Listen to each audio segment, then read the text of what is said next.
اعوذ باللہ من الشیطان الرجیم، بسم اللہ الرحمن الرحیم۔ السلام علیکم۔ آج ہم بات کرتے ہیں کہ دعائیں کیسے قبول ہوتی ہیں۔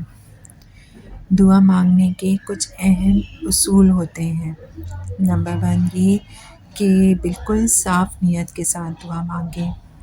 دعا کے شروع میں اور دعا کے آخر میں درود شریف پڑھنا نہ بھولیں۔ صدقہ لازمی کریں۔ اللہ تعالیٰ سے مانگنے کے بعد کسی انسان سے نہ مانگیں۔ اپنے لیے دعا مانگنے سے پہلے دوسروں کے لیے دعا مانگیں۔ کثرت سے استغفار کریں، کثرت سے شکر گزاری کریں۔ پوری توجہ کے ساتھ دعا مانگیں تاکہ لگے کہ آپ کے لیے دعا واقعی اہم ہے۔ تہجد کی نماز پڑھیں۔ کبھی بھی مایوسی کے الفاظ زبان سے ادا نہ کریں۔ کبھی بھی لوگوں سے یہ نہ کہیں کہ میں نے دعا مانگی اور اللہ نے قبول نہ کی۔ کبھی بھی دل میں یہ شک نہ رکھیں کہ پتہ نہیں اللہ میری دعا قبول کرے گا بھی یا نہیں۔ کبھی بھی ضد میں آ کر دعاؤں کا تسلسل نہ توڑیں۔ استخارہ کریں، ذکر و اذکار کریں۔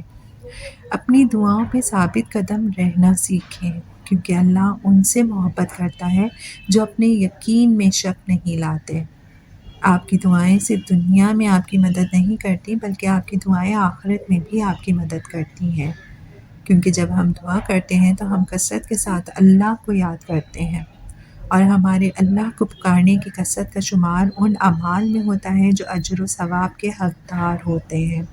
اور ہو سکتا ہے کہ آپ کا اللہ کو کثرت کے ساتھ پکارنا ہی آپ کو جنت تک لے جائے۔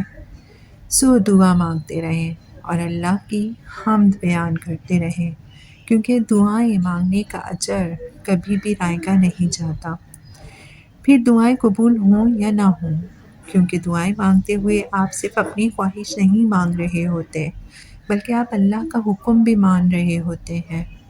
اللہ نے قرآن میں فرمایا کہ مجھے پکارو، میں تمہاری پکار کا جواب دوں گا۔ سو آپ کو اپنی دعا بھی ملے گی اور اپنے رب کا حکم ماننے کا صلہ بھی ملے گا۔ شکریہ۔